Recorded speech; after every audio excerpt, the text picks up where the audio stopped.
Assalamualaikum warahmatullahi wabarakatuh. Halo teman-teman, perkenalkan nama saya Nur Ainun dari kelas A Geografi 2020. Baiklah, pada kesempatan kali ini saya akan membahas mengenai bentuk-bentuk bentangan alam di Kepulauan Indonesia yang terjadi karena pengaruh tenaga endogen. Adapun pembuatan video ini adalah untuk memenuhi salah satu tugas mata kuliah Geologi dan Geomorfologi Indonesia. Sebelum itu, teman-teman sudah tahu kan apa yang dimaksud dengan gaya endogen? Ya, gaya endogen adalah gaya yang berasal dari dalam bumi. Gaya yang berasal dari dalam bumi dapat berupa gempa bumi, magmatisme, orogenesa, dan epirogenesa. Aktivitas tektonik adalah aktivitas yang berasal dari pergerakan lempeng-lempeng yang ada pada kerak bumi atau biasa disebut dengan litosfer. Hasil dari tumbukan antar lempeng dapat menghasilkan gempa bumi, pembentukan pegunungan atau orogenesa, dan aktivitas magmatisme atau aktivitas gunung api ataupun disebut dengan vulkanisme. Aktivitas magmatis adalah segala aktivitas magma yang berasal dari dalam bumi. Pada hakikatnya, aktivitas magmatis dipengaruhi oleh aktivitas tektonik, seperti tumbukan lempeng, baik itu secara konvergen, divergen, atau transform. Pembentukan material kulit bumi atau batuan yang terjadi di pematang tengah samudra adalah salah satu contoh dari aktivitas magma. Sedangkan pembentukan gunung api di Kepulauan Hawaii adalah contoh lain dari aktivitas magma yang terjadi di sepanjang batas lempeng atau disebut dengan transform. Produk dari aktivitas magma dapat menghasilkan batuan beku, baik itu batuan beku intrusif maupun batuan beku ekstrusif. Selanjutnya ada bentangan alam endogen. Sebelum itu, teman-teman tahu nggak sih apa yang dimaksud dengan bentangan alam endogen? Ya, benar sekali. Bentangan alam endogen adalah bentangan alam yang proses pembentukannya dikontrol oleh gaya-gaya endogen, seperti aktivitas gunung api, aktivitas magma, dan aktivitas tektonik ataupun perlipatan dan patahan. Bentuk bentang alam endogen secara geomorfologi dikenal sebagai bentuk bentang alam konstruksial ataupun konstruksional landforms. Adapun bentuk-bentuk bentang alam endogen antara lain, yang pertama ada bentang alam struktural atau disebut dengan structural tectonic landforms. Bentang alam struktural adalah bentang alam yang proses pembentukannya dikontrol oleh gaya tektonik seperti perlipatan ataupun patahan. Suatu patahan sesar mendatar yang menghasilkan bentuk-bentuk bentang alam antara lain morfologi escarpments ataupun disebut sebagai morfologi gawir sesar. Morfologi escarpments atau morfologi gawir sesar adalah bentangan alam yang berbentuk bukit di mana salah satu lerengnya merupakan bidang sesar. Morfologi gawir sesar biasanya dicirikan oleh bukit yang memanjang dengan perbedaan tinggi yang cukup ekstrim antara bagian yang datar dan bagian bukit. Selanjutnya ada morfologi pressure ridge atau morfologi bukit tertekan. Merupakan bentangan alam yang berbentuk bukit dan terjadi sebagai akibat gaya yang bekerja pada suatu sesar mendatar, dan akibat tekanan tersebut mengakibatkan batuan yang berada di sepanjang patahan terpatahkan menjadi beberapa bagian yang kemudian menekan batuan tersebut ke arah atas. Selanjutnya ada morfologi sek basin atau biasa disebut dengan morfologi cekungan kantong. Merupakan bentangan alam yang terbentuk dari hasil pergeseran sesar mendatar atau disebut dengan strike slip fault dengan bentuk relief yang lebih rendah atau depresi dibandingkan dengan pasangannya. Morfologi sek basin ini merupakan pasangan dari morfologi pressure ridge, dan morfologi ini hanya terbentuk pada sesar mendatar saja. Selanjutnya ada morfologi shutter ridge atau morfologi bukit terpotong. Morfologi ini terjadi apabila salah satu sisi dari bidang sesar merupakan bagian permukaan yang lebih rendah. Selanjutnya ada morfologi stream offset atau biasa disebut dengan morfologi sungai zigzag. Morfologi ini adalah bentangan sungai yang arah alirannya berbelok secara tiba-tiba mengikuti arah bidang patahan, dan perubahan aliran ini disebabkan pergeseran bukit sepanjang patahan mendatar. Kemudian ada morfologi folding mountain atau morfologi berbukitan lipatan.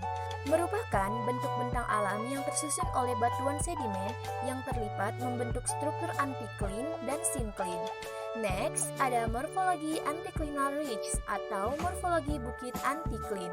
Merupakan bentang alam yang berbentuk bukit di mana litologi penyusunnya telah mengalami perlipatan membentuk struktur anticline. Selanjutnya, ada morfologi anticlinal valleys atau morfologi lembah anticline. Merupakan bentang alam yang berbentuk lembah yang diapit oleh sepasang bukit tersusun dari batuan sedimen dan berstruktur anticline. Next, ada morfologi synclinal ridges atau morfologi bukit syncline. Merupakan bentang alam yang berbentuk bukit tersusun dari batuan sedimen yang membentuk struktur syncline. Kemudian ada morfologi syndinal valleys atau morfologi lembah syncline. Merupakan bentang alam yang berbentuk lembah yang tersusun dari batuan sedimen dengan struktur syncline. Next, ada morfologi plateau. Merupakan bentang alam yang bentuknya menyerupai meja berelief tinggi dengan struktur batuan yang horizontal. Kemudian ada morfologi hogback. Merupakan bentang alam yang berbentuk bukit yang memanjang searah dengan jurus perlapisan batuan dan mempunyai kemiringan lapisan yang lebih besar 45 derajat. Kemudian ada morfologi mesa. Merupakan bentang alam yang berbentuk dataran dan proses kejadiannya dikontrol oleh struktur pelapisan mendatar dengan elevasi yang lebih tinggi dari sekitarnya. Oke, next ada morfologi monodinal ridges atau morfologi bukit monocline. Merupakan bentang alam yang berbentuk bukit tersusun dari batuan sedimen dengan arah kemiringan yang seragam.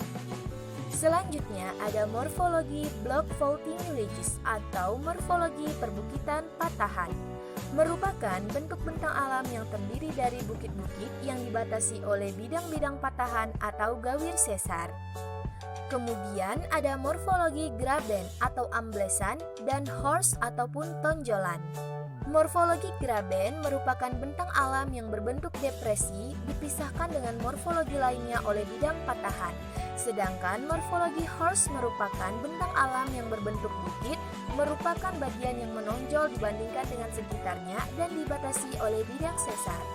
Oke, selanjutnya ada morfologi intrusi. Merupakan bentang alam berbentuk bukit terisolir yang disusun oleh batuan beku dan genesanya dikontrol oleh aktivitas magma. Yang kedua, bentang alam gunung api. Bentang alam gunung api atau volcanic landforms adalah bentang alam yang merupakan produk dari aktivitas gunung api. Bagian-bagian dari morfologi gunung api adalah sebagai berikut. Yang pertama, volcanic landforms atau morfologi gunung api. Yang kedua, volcanic foot slope landforms atau morfologi kaki gunung api. Yang ketiga, crater landforms atau kawah gunung api. Yang keempat, caldera landforms atau morfologi kaldera gunung api. Yang kelima, volcanic neck landforms atau morfologi jenjang gunung api. Yang keenam, parasitic cone landforms atau morfologi gunung parasit. Yang ketujuh, lava plug landforms atau morfologi sumbat lava. Yang kedelapan, morfologi mar. Dan yang kesembilan, volcanic remnant landforms atau morfologi sisa gunung api. Baiklah, pembahasan selanjutnya adalah mengenai bentukan yang dihasilkan tenaga endogen. Tenaga endogen berperan dalam menciptakan berbagai bentang alam yang berkaitan dengan bentuk permukaan bumi yang tidak rata, termasuk gunung, bukit, pegunungan, lembah, ataupun jurang. Berikut ini bentukan yang dihasilkan oleh tenaga endogen, yaitu pertama, peristiwa tektonisme. Nah, peristiwa tektonisme ini terbagi menjadi dua, yaitu epirogenesa dan orogenesa. Yang kedua, peristiwa vulkanisme. Peristiwa vulkanisme sendiri dihasilkan dari peristiwa intrusi magma dan ekstrusi magma. Bentukan tenaga endogen yang diakibatkan oleh aktivitas vulkanisme berupa adanya berbagai macam bentuk dan tipe letusan gunung berapi. Hal ini karena peristiwa vulkanisme menyebabkan masing-masing gunung berapi memiliki tekanan gas, kedalaman waduk, juga kecairan magma yang berbeda. Yang ketiga, peristiwa seisme. Seisme atau gempa bumi merupakan satu peristiwa endogen yang berperan dalam membentuk permukaan bumi. Peristiwa seisme bisa dipengaruhi oleh aktivitas vulkanik, reruntuhan atau terban, dan aktivitas tektonik yang disebabkan oleh dislokasi batuan litosfer. Contoh bentukan yang terbentuk dari peristiwa seisme adalah reruntuhan batuan gunung, reruntuhan gua-gua besar, hingga pergeseran lempeng tektonis. Adapun pembahasan selanjutnya yaitu mengenai dampak tenaga endogen. Dampak tenaga endogen terbagi menjadi dua, yaitu dampak positif dan dampak negatif. Berikut dampak positif kegiatan pembentukan muka bumi karena tenaga endogen. Yang pertama, sebuah gunung yang meletus akan mengeluarkan magma yang menjadi lava. Lava tersebut bila membeku selama beberapa tahun akan menjadi lahan pertanian yang subur. Yang kedua, gejala diatropisme seperti patahan dapat menghasilkan bentuk muka bumi yang unik dan indah.